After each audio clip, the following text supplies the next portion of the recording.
Accessibility Craft podcast, where we explore the art of creating accessible websites while trying out interesting craft beverages.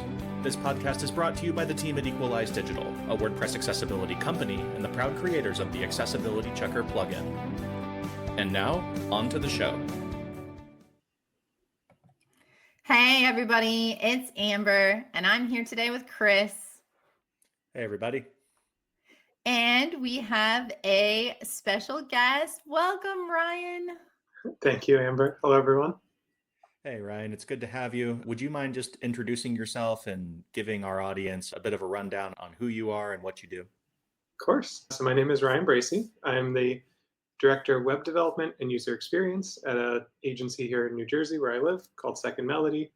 We're basically a full-service agency. We do everything from naming to branding to verbal identities, content writing.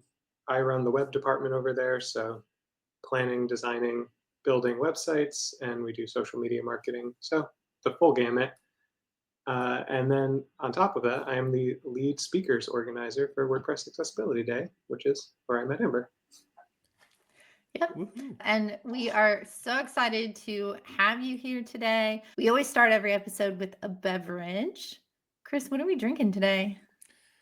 So I was looking around because I think, Ryan, you like ales and sours and that sort of thing. And Yep. I'll be honest, what caught my eye first with this drink, which is Great Notion Tiger's Blood, was just the front of the can sitting on the shelf. It's got this very colorful illustration of a tiger.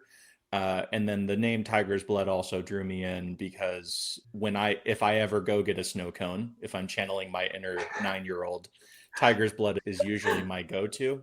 Give me all the artificial colors and flavors. But it promises to be a sour or tart ale inspired by the shaved ice treat. So I'm kind of excited to see what that's going to be all about. Okay, I do have to ask a question because I had never heard of this whole Tiger's Blood thing until a couple of years ago. Is that a Texas snow cone flavor? I was going to ask the same thing. As soon as you said it, I was like, is this something I should have known? I don't know. Oh, okay. So you haven't heard of that either, right? That's interesting. Maybe it is like a Texas cultural thing, but I don't know. When we were traveling one summer up near Salt Lake City, the snow cone stand there had Tiger's Blood also, but it's like a berry coconut mixture. So it's a little coconutty, a little fruity, and usually it's like bright red. And this brewery is in Portland. So maybe it just hasn't made it to the East Coast yet. New Jersey's a lot of Italian Americans, so we have Italian ice. I don't know if the shaved ice has been able to penetrate the market yet, so maybe that. Yeah, it's not high quality enough for the Italians. They have very particular opinions about iced desserts, I think. So I love this can design. I actually was thinking the tiger, I know you said it was colorful, but I think it's worth describing. Maybe I like it because it's the orange, but it has these hot pink highlights and it has teal eyes. I don't know. It's so pretty that I was thinking, I don't even want to put a koozie on this. Like, I just want to walk around and hold it, carry it. And it's got a black background and then just has Great Notion in a cursive font above it. It looks pretty simple and artistic on the front, I feel like. So I like the design, but I don't know. You're a designer, Ryan. What do you think? I also really like the tiger illustration. I think it's great for all the same reasons you said. My big knock is that the name of the beer is not on the front of the can. So when I first got it, I was like, we're drinking Great Notion. Didn't realize it was the name of the brewery. Thought it was the name of the beer until I turned it over. Oh, that is a really good point. Well, and then on the back, this is actually sort of reversed because there is an icon, which is so Portland, I think, knowing this brewery is in Portland, of like an X of axes with a beard and a stocking cap kind of graphic, which I'm wondering now if that's the icon for Great Notion Brewery, but they have it right above the name of the beer, Tiger's Blood. So it does actually kind of seem reversed, doesn't it? Unless the axes are how they got the tiger's blood. I hope not. I hope it tastes better than that. They're sending a mixed message here. Yeah. So this is 8% alcohol by volume, and this is a big can. How big Yeah. is it? Oh, it's a pint. Yeah, it's I'm 16. not sure that I'm going to drink this whole thing since I'm only about halfway through my Friday. Yeah. But You guys sent me 2. I can't have 2 of these and then go back to work. You don't Well, have the to one's drink just them a both during this backup. podcast episode. Especially 2 in an hour, yeah. Well, shall we crack it open and see what we think? Yeah. Oh, mine foamed up. So at a distance, the first aroma I'm getting is like strawberry, Same, it's berries. not so much the coconut. And I brought a glass if we want to see what it looks like. Yeah. Oh, yeah, I absolutely. love that. I love when we get to see what it looks like. Now you can judge my pour too if I did a good job. Yeah. This is super fruity. I'm getting a little coconut smell now. Do you Ooh. after you pour it? It's definitely got like a toasted coconut on Oh, the yeah. palate with the tartness and this is, I like I'm this. just going to say it, this is really good. Yeah. In my opinion. For my palate, It's this not is really super good. it's not super sour to me though. That's the one thing I'll say. A lot of times with sours, they are legit tart. This to me is fruity, and I do get a little on the end of the coconut, not as much as I would expect, but I really like it. Yeah, I like it too. I really like the coconut in it. It's a nice little offset to the strawberry. Yeah.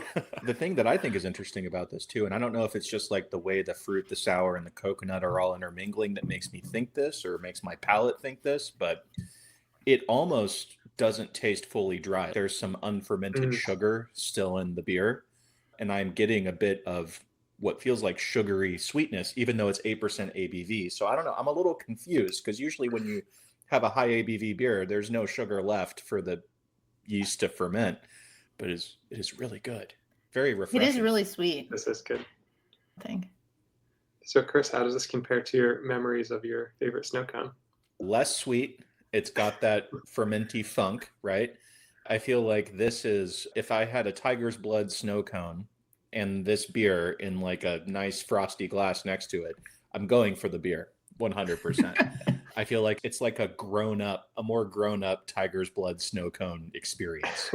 But I will say too, it's like, it is reminiscent of tiger's blood. So they pulled that off. That was my concern buying this, was like, is it really going to be reminiscent of that? Or is it just like a gimmicky marketing thing to get guys like me who like that flavor, go buy it? That's cool. So this is a question I always like to ask the chef, which is, what would you pair this beer with? Like, what kind of food? It is very summery to me.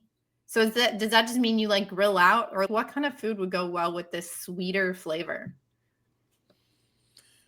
I almost feel like this could work as a dessert beer if you were to pair this with some kind of more creative rendition of a strawberry shortcake or something.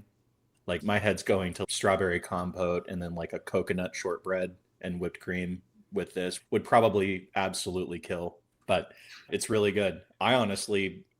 This beer to me does not even want for food. Like, it's kind of like almost an on its own thing. Whereas other beers I have, I'm like, I want something fried with this, or, I want, whatever, XYZ. Something to cut the flavor or balance it out in some way. Yeah. Yeah, this is the kind of beer that it seems like you could be standing outside on a hot summer day on the afternoon, just drinking and chatting with your neighbors. Yeah, and not like eating anything, but just hanging out and enjoying it. Yeah, I think this pairs well with the pool, would be my guess. You would pair it with the pool. Yeah, just with the pool, outside by the pool. We have a very technical standard here, Ryan, where we give things a thumbs up, thumbs in the middle, or thumb down. So I'm guessing we're all a thumbs up on this beer. We would buy it again. I'm Big actually thumbs a up, 2 yeah. thumbs up on this one. I'm probably going to go buy more of this. It's really good. It's speaking to me. Well, awesome. We're going to continue drinking this, and we are going to talk about WordPress Accessibility Day. Our title for the episode was Mark Your Calendars for WordPress Accessibility Day, because it is coming up very soon, October 15th through 16th. And that is why I was excited that Ryan could join us, because I wanted to talk about our schedule and some cool things that people can expect this year. And of course, Ryan is the man behind the schedule. Thank you. Yeah. So inadvertently, we all matched today, at least with the color of our t-shirts, but mine's blank. Your t-shirts have more going on with them. So before we dive too deep into this, can we just talk about this year's vintage of WP Accessibility Day t-shirt? Yeah. So, okay, I do have to call out. I don't think we've ever shared this, but Second Melody did a rebrand for WordPress Accessibility Day a couple of years ago. They came up with our logo and our website design and all of that kind of stuff. And then Joe Dolson and I built it, mostly Joe. And one of the things I loved about the logo was that it has kind of the accessibility guy in the middle, but then it has different colored blocks in a circle around it. And so we've been cycling through the colors, which is kind of fun so we can distinguish years. So light blue is this year.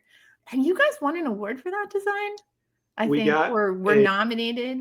Like honorable finalists or mention something. for this year's Webbies. So they said it Awesome. is pretty, not quite the win, but we got the honorable mention, which is also pretty hard to get for the Webbies. So we were proud of it. Yeah, that is You awesome. should be. So this year, our t-shirt is light blue because that is our color of the year. And it's kind of fun because it forces us to not just have white or black t-shirts, right? Like we rotate through different colors, so they're all unique. And it's got hands, like illustrated outlines of hands in American Sign Language doing the letters WPAD. And then the WordPress Accessibility Day 2025 logo on the front. And then on the back, it just has text written in kind of like a coding style font that says Alt equals WPAD in American Sign Language on a light blue t-shirt. So it has alt text on the back and sign language on the front. So we're covering multiple disabilities here and it's kind of fun. Yeah, I just love the idea that it was so clever. I think Michelle for Czech came up with the alt text on the back, and Amber, I think you recommended the sign language on the front. I actually think that might have been Taco's idea, the sign language maybe. I did reach out to a couple of friends I have who are deaf and are part of the deaf community and sign to vet the illustrations. And that was a challenge in and of itself because we wanted to make sure that we were representing it appropriately. None of us on the organizing team speak American Sign Language, but we did want to make sure that was covered. So, and of course we have ASL at the event. So it is representative of something we offer at the event. Yeah, I just love this idea. And it was so interesting watching the process of illustrating the hands, going back to people who actually speak ASL, checking if that's accurate to what they see or how they do it. Kind of how to project it on a t-shirt was just a process I've never gone through before. So it was cool watching it happen. Very cool. So Amber already mentioned, Ryan, that you're the speakers team lead for WP Accessibility Day 2025. Can you tell everyone just a little bit about your role and what it involves? But before we do that, we'll take a short commercial break and we'll be right back. This episode of Accessibility Craft is sponsored by Equalize Digital Accessibility Checker, the WordPress plugin that helps you find accessibility problems before you hit publish. Thousands of businesses, nonprofits, universities, and government agencies around the world trust Accessibility Checker to help their teams find, fix, and prevent accessibility problems on an ongoing basis. New to accessibility, Equalize Digital Accessibility Checker is here to teach you every step of the way. Whether you're a content creator or a developer, our detailed documentation guides you through fixing accessibility issues.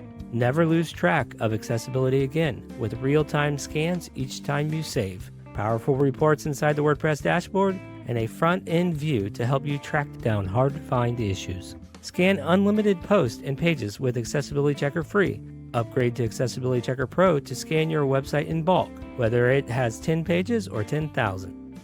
Download Accessibility Checker today at equalizedigital.com/accessibility-checker. Use coupon code AccessibilityCraft to save 10% on any plan. And we're back. Ryan, can you share a little bit for everyone what it actually entails to be a speakers team lead for a virtual conference like WordPress Accessibility Day? Of course.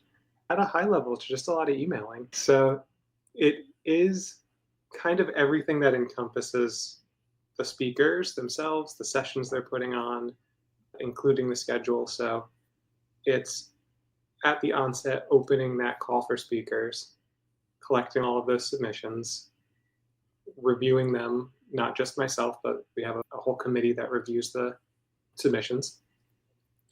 That process is done in a way that is laid out so that it's very, I can't think of the word now because you guys sent me an 8% beer, but it's Methodical. Sorry, not sorry. methodical. Yeah, no, it's delicious.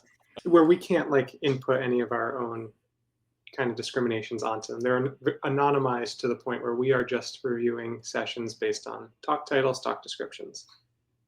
We rate them based on that. After that point, we go and de-anonymize these.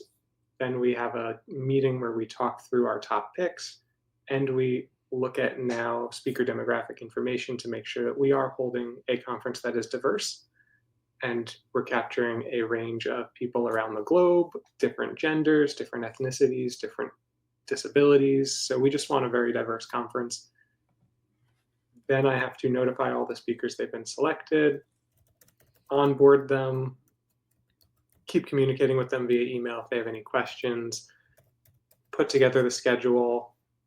And up to that point, it's kind of all happening behind the scenes. Once the schedule goes live, now everyone sees that we put that out there. And it's a lot of communication with the speakers in way of, do you need help with anything? This year, for the first time, we are pre-recording sessions beforehand. So in years past, they have been live talks. This year, we will be playing videos. So this will be the first year we're going to have to collect those videos beforehand. So we'll see how that process goes, but that'll be me coordinating with them when to get them, where to put them for us reviewing, making sure they get to our other teams so they can be played on the day of. So yeah, again, just a lot of coordination with the speakers, making sure we're getting them everything they need, they're getting us everything we need, and then we could put on the conference. Yeah, I think it would be interesting. I know I didn't pre-write this, but you said pre-recorded. So I'm like, hey, maybe we should follow that tail for just a second to talk about this decision, because we debated it so much. The pros and cons of going with pre-recorded speaker talks versus just given live in the moment. And I don't know if you want to give any thoughts on that, and then I'd be happy to follow up with some of my thoughts. But do you want to share why we made that decision? Yeah, so because of our kind of global demographic, it's coordinating a lot of people over a lot of areas of the world through a lot of time zones. We've had not a lot of issues with this, but in the past we've had people who have missed a session or not been able to attend the session, and then it's us at the last minute seeing what organizers are available to fill in. And it's always does someone have a talk ready? Maybe we can throw a panel together real fast. We have had speakers in the past who have had unstable internet connections, so they've maybe dropped out in the middle or had some trouble connecting. So to try to alleviate these challenges, someone pitched the idea of pre-recorded, and Amber, like you said, there was a lot of debate back and forth on if we wanted to go this way, because that interaction with the speaker was so nice, especially in a virtual conference. So ultimately what we landed on was, let's go pre-recorded for talks, and we're still going to have the speakers there the day of, hanging out in the chat so they can interact with people in the chat, and we're still going to do a live Q&A session after, so people can still ask questions to the speaker, get answers live.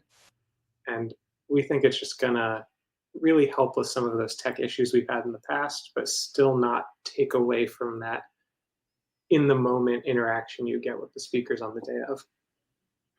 Yeah, I'll say, as someone who has run the stream and been like the behind the scenes, we call them tech admin, it's, I think, going to reduce some stress, because there's definitely a lot of stress at the beginning when it's, okay, you have to share your screen to do speaker or the sponsor slideshow, and then you got to make sure the NC is on to do the introduction, and then you got to make sure the speaker's on and make sure that they're sharing, and the whole thing has to run well, and you have to manage the captioner and the sign language interpreters and all that stuff. And so I think for me, I'm looking forward to having less of all of the noise at the beginning. And so I feel like it'll make the beginning a lot less stressful. And then, yeah, I think last year we had someone who was in the middle of a hurricane that Yeah. literally just didn't show. But yeah, I am looking forward to a little bit less stress on the day, maybe. It does sound so much less stressful to starting a session just means you hit the play button. That sounds very nice from a back end. I'm calling it back end side, but I can also comment from the speaker side. I've done a couple now, various little virtual conferences, and the pre-recorded sessions for me on the speaking side have been particularly nice because they let me focus on the chat and answering questions. And so I can be there and I can be fully engaged in the chat while past me is talking. And that's really great because I feel like people get 2x the information basically. So it actually increases the value for the attendee if the speaker can be there. But you had mentioned placing a priority on diversity. So doing this kind of agnostic evaluation method of just evaluating everything on the merits of the topic and the description, and then pulling back the curtain and doing more work on making sure that there's representation, not just across time zones, but ability, disability, other factors that make us all unique as people. So could you speak to the diversity of the speaker lineup this year and what you know so far? Who are the speakers? Where are they located? Just any stats you can share?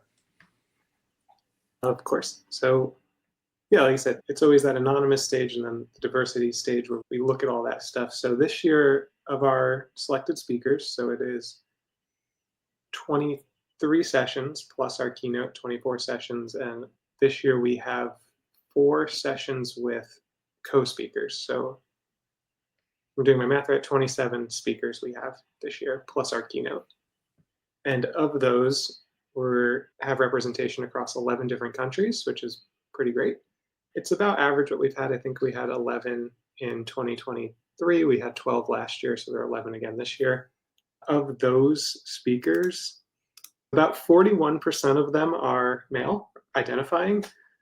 48% identify as female, so we're a little heavier on the female side. Which is It's common, I very think. common for It's us. every Yeah. year. It's interesting. I feel like in past years, even it's been way more off balance to the point where we've had to go back and be like, we don't have any men speaking. We need to pull some in.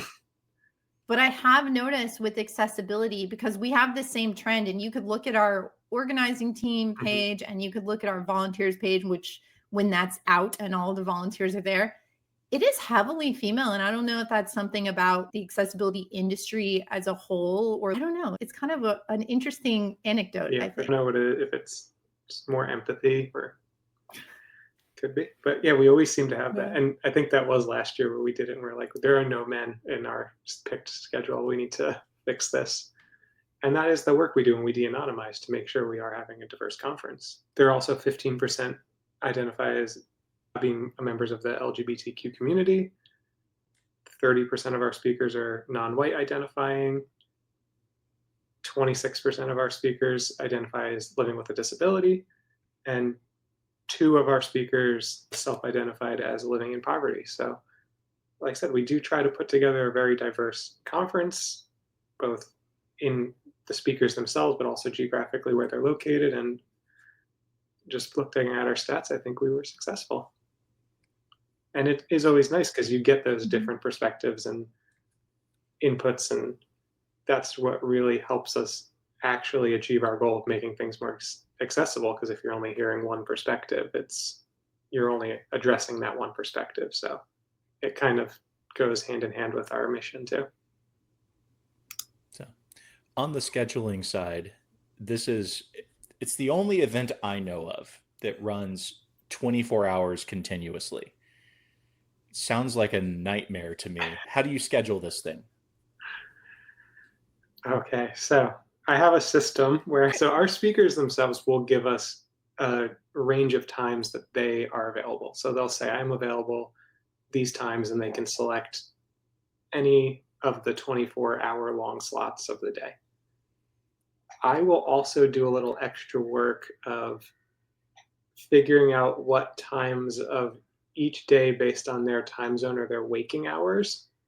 So even if someone says I'm available at 3 a.m., if I can give them a spot at maybe 10 p.m., I'll try to do that. So I'm trying to be convenient for them. So I will look at what their waking hours are and then what their availability is.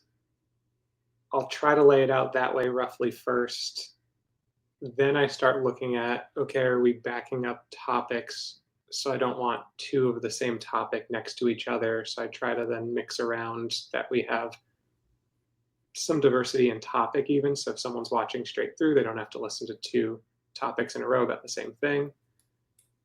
And then once I get that all settled, I'll usually have someone else look at it just to say, okay, this looks good. Makes sense to me. It flows well. We're not backing up those topics. Like I said, everyone is within a range they said is okay for them.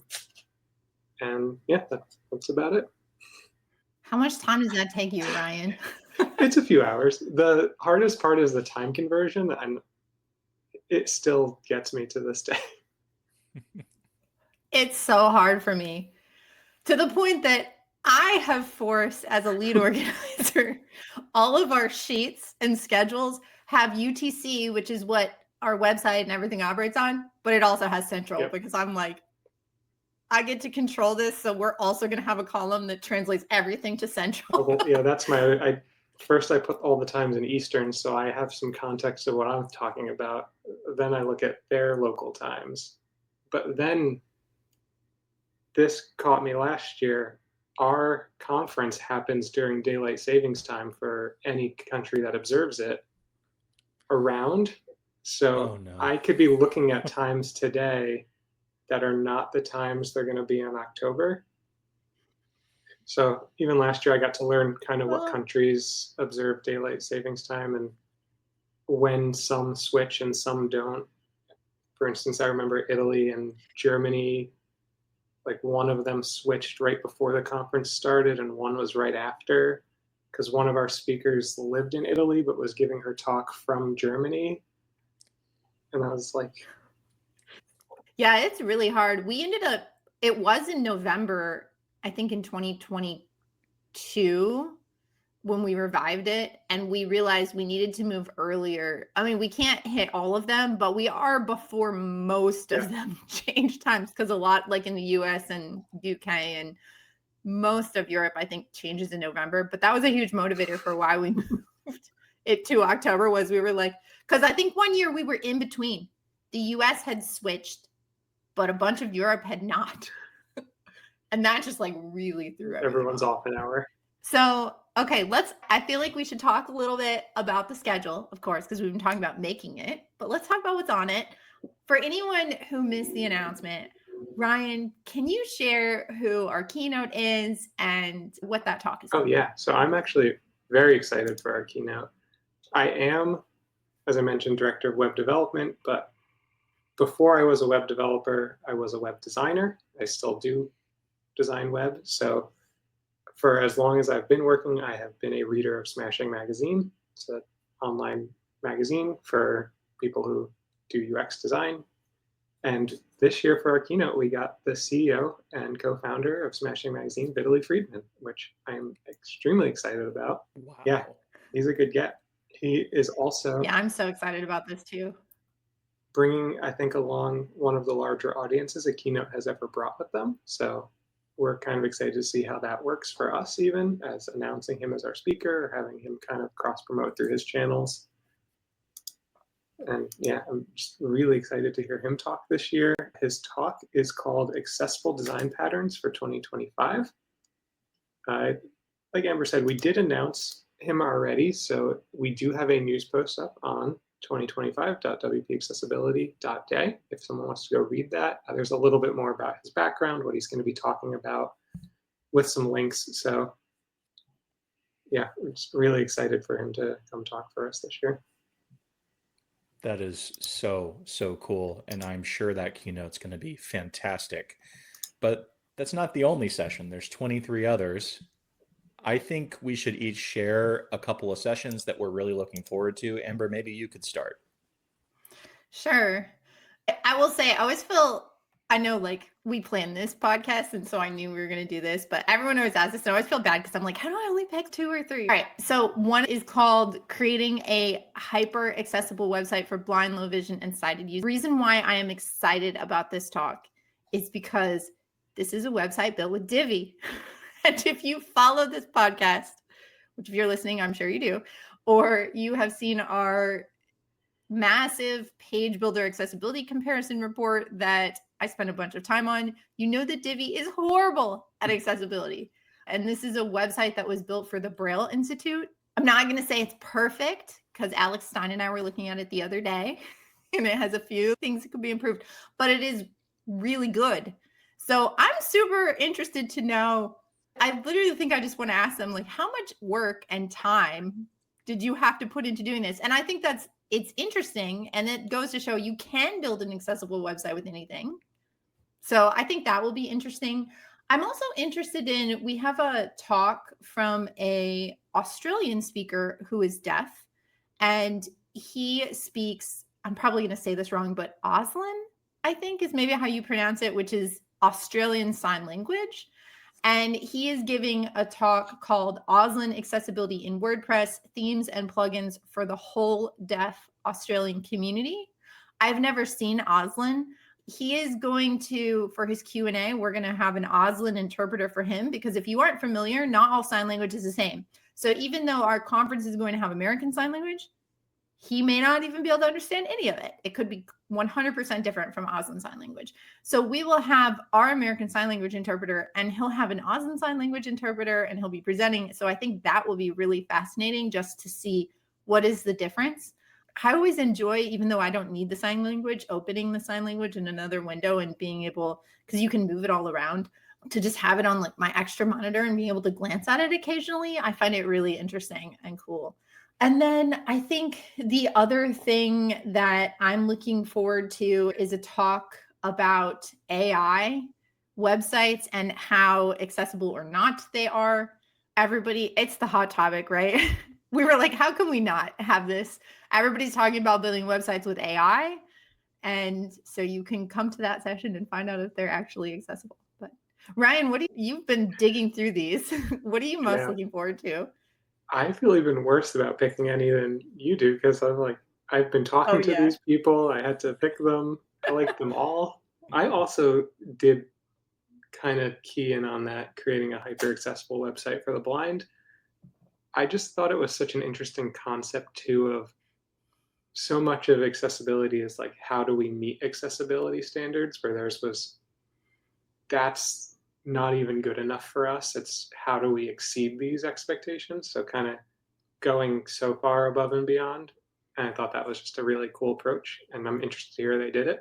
The other one I really liked, kind of the premise of, was called a game-changing approach to accessibility education, which is kind of flipping the script of, instead of trying to get people to empathize with disabilities by kind of talking about what it's like to live with a disability, their approach is, what if we got people to empathize by simulating barriers? So making it harder for people who don't have disabilities to interact with things, just to kind of see what it's like to live in a world where technology is not built for you.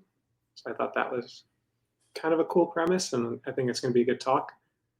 And then the other one I'm really interested in is being a colorblind designer, just because I myself am colorblind and a designer. And I was like, that's kind of a cool talk. I wish I had come up with that idea myself, but I did not. So I'm interested to hear someone else give it and see what they have to say about it. Yeah, maybe you'll get tips that you could apply to your work. I can't wait to see stuff, and it's going to be like a light bulb moment. And those light bulb moments are so great when they happen when you're looking at a talk. So there's 2 talks where I'm hoping I'll get a light bulb moment. So, and my reasoning behind these, like, being particularly interesting to me, and listeners may or may not know this, is like 30 to 40% of my job is business development and sales, specifically for accessibility or accessibility related products or services. And so the first one is I'm just going to give the title, Accessibility Isn't Extra Work, It's Risk Management. And my understanding is this one's being put on by a developer, but I think I'm particularly interested in this one because it is that like developer's perspective and that more technical perspective of why is it risk management? What are the considerations? And I'm particularly interested in that one from that angle, mostly because I'm hoping it will continue to round out my appreciation of what I already know about why accessibility is relevant for risk management, give me maybe more nuggets or tidbits that I can share or bring up in conversations with people. And then the other one, just because I do like to have that eye on what's coming and, new technologies and things like that. And Amber, this may be the exact same talk you mentioned, is the future is automated, but will it be accessible? I don't know if that's the same one you were mentioning about AI and accessibility. No, the one I was talking about is built the website with an AI, but is it accessible? So what's the one you're looking at? The future is automated, but will it be accessible? So this one strikes my interest because in conversations, a lot of the time I will hear about automated tools that claim to solve accessibility, or just the deeply held belief by some people in technology that, well, automation is going to solve all of this in the next 5 years or whatever, so I don't need to care. It's just going to solve it for me, and I can just keep continuing with like the bad habits that I currently have around how I deal with code or content. So I'm also interested in that one because I'm curious to see what that speaker has to say and what their findings are right now and kind of what concerns they bring up. Those are my big two, at least right now. Although, as both of you alluded to, all of the speakers that have come forward for this, I'm sure are going to have amazing talks and provide a lot of value. And WP Accessibility Day is one of the most value-packed accessibility conferences in existence. And that's in no small part thanks to you two and the army of volunteers and organizers that make it happen. No, that's great. Yeah, and it is a full 24 hours, 24 different sessions. So we just named a few, but we really try to also make sure that the conference is for everyone as an attendee. So just because we named some things that were maybe some designer-focused events or developer-focused events or even business development-focused events, we do have things targeted towards people who are content creators, designers, developers. We even have stuff that are people who are just maybe community members who attend events. So how to make events more accessible for people is a topic we have this year. So we really do try to make sure there's something for everyone. We also make sure we have a nice mix of beginner, intermediate, expert level events. So even trying to meet attendees where they are in their own journey through accessibility. So just because we named a few that we're interested in doesn't mean there's not something for you if you're going to attend. We try to make sure that there will be something for everyone. If you want to come, there will probably be something that will key into what you're looking for. Yeah, there's actually even a talk about the creating accessible in-person WordPress events. So it's not specifically web accessibility, but it's accessibility and it's related to the WordPress community. And so we decided that was an important talk to have. So we really do try to cover a breadth of topics. Maybe we should talk a little bit about the attendee experience and some things that people can expect, because of course we're going to pitch you all to go register. We'll talk more about that in a minute. But I want to highlight a couple of things that are different this year. Previously, we've done Zoom webinars. This year, we decided to move forward with Zoom events. And our wonderful sponsors, everyone, please go check out the sponsors on our sponsors page because they are helping to cover the increased cost of doing that because it is significantly more expensive than running a webinar or 4 webinars in a row, which is what we did last year that were 6 hours long each. And I'm really excited about this because it's going to make it much easier for people to find individual sessions, join individual sessions. It's also going to reduce the amount of emails you get from Zoom because people got a lot of emails from Zoom last year, and I think that was overwhelming. So I'm really excited about Zoom events. The other thing with Zoom events that will make it different, which is neat, is we will have through the end of October 31st, you'll be able to continue logging into that platform and watch talks that you missed. So if there's a really awesome session that's at 1 a.m. your time, you don't have to be up, in your pajamas trying to watch that session. you can just wait and watch it the next day or the next week. Of course, we'll still put them on YouTube, the final videos, and have those on our website forever for free. But it's nice that people don't have to wait with the delay and they can go and get that content right away, which I am really excited about. And we'll have the continued accessibility like we talked about with having live captioners and sign language interpreters and different views and things like that. Is there anything else about the attendee experience we should be calling out, Ryan? I don't think so. You covered a lot of it, and way more technically than I could have. Only because I just spent a whole bunch of time setting up Zoom and getting it all like running the way I think it should be run. So I'm sure there will still be hiccups. There's always hiccups with doing a new thing and a new platform and a new way of using a platform you've used before, but I think it will be better.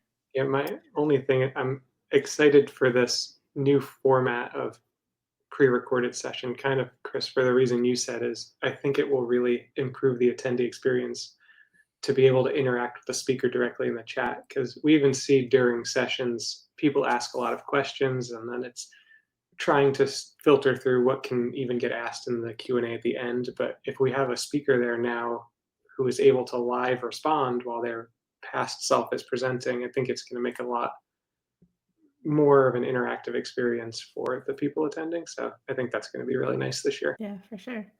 So I think a final question, and this is a question I think you should answer too, Chris, is I think it would be good for us to talk about how first-time attendees can make the most of their experience at WordPress Accessibility Day. Because virtual conferences, on one hand, they can seem really easy, like I'll register for it, I don't have to go anywhere, it doesn't cost me anything, which WordPress Accessibility Day can be free, totally free, and you get all the same content.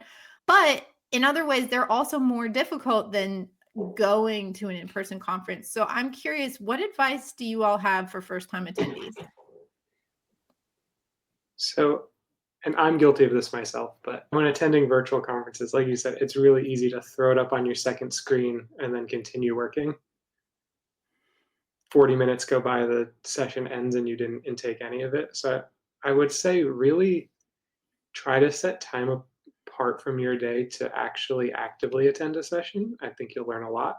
Also look for sessions that are maybe not things you already know, or maybe a little bit outside of your comfort zone, to make sure you are learning something new. And like I said, we try to tailor our talks so whatever level you're at, there will be something for you. So maybe push a little above where you are, or even below. It's good to kind of go back to basics from time to time too, and see, and just maybe you learn something new or have a new realization, because this stuff changes almost daily. So it's always good to come back and readdress. But I think really just setting that time apart to be an active participant or an active attendee is really going to be helpful.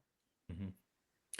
And speaking of active participation, I mean, I'm wearing my biz dev networking hat generally, but I feel like that can even be done at a virtual conference. And I feel like with virtual conferences, there's this temptation to, at worst, right? Like what you were saying, Ryan, like super passively not even consume the information. And you led with what I was originally going to say. So I had to think of something else, which is I'm guilty of that too. I put it on my second screen, which I'm pointing at over here. And it sits there, and I absorb maybe 20% of what was said. Or if something outrageous gets said, then I tune back in and watch. But I think the secondary to that is these have chats, right? There's going to be some sort of engagement mechanism, and pay attention to who's commenting and what questions are being asked, and make note of the names of the people, right? And if someone makes a comment that you find particularly insightful, or asks a question that you find particularly insightful, or that you know the answer to,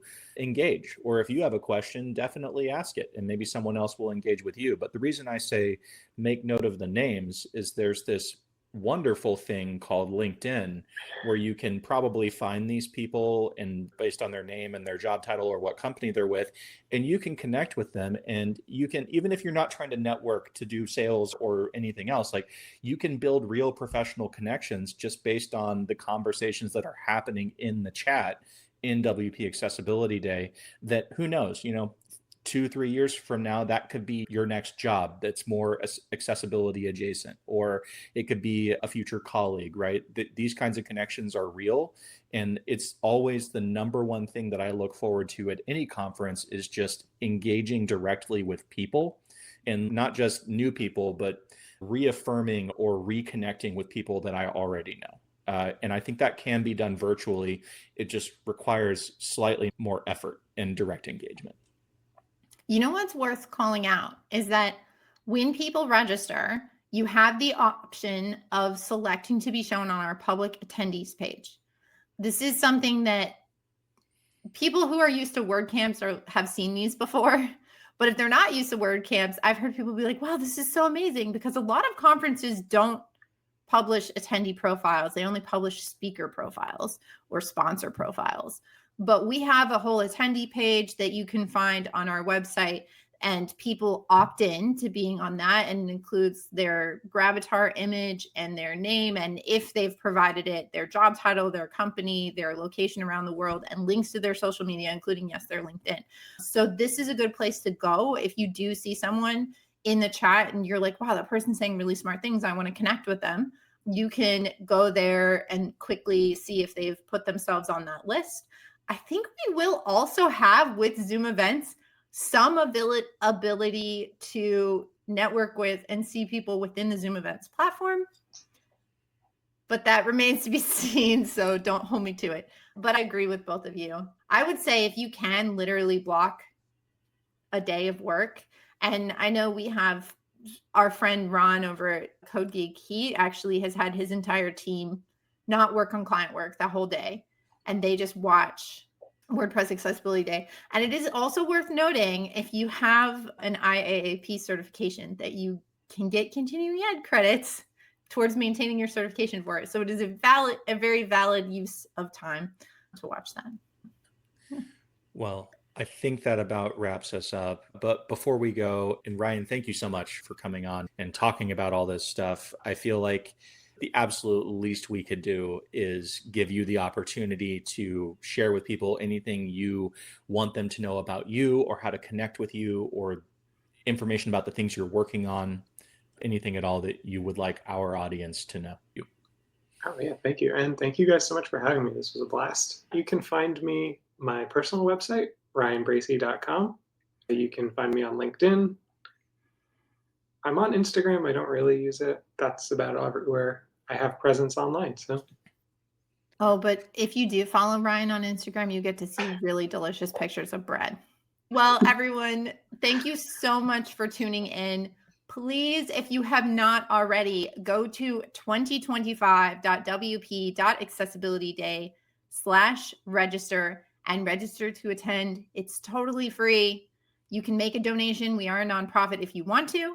You can get one of these amazing t-shirts that we are wearing if you want to, or you can just register to attend for free. So thanks so much, Ryan, and we'll see you all back here in 2 weeks for another conversation. Thanks, guys. Thanks for listening to Accessibility Craft. If you enjoyed this episode, please subscribe in your podcast app to get notified when future episodes release. You can find Accessibility Craft on Apple Podcasts, Spotify, and more. And if building accessibility awareness is important to you, please consider rating Accessibility Craft 5 stars on Apple Podcasts. Accessibility Craft is produced by Equalize Digital and hosted by Amber Hines, Chris Hines, and Steve Jones. Steve Jones composed our theme music. Learn how we help make thousands of WordPress websites more accessible at equalizedigital.com.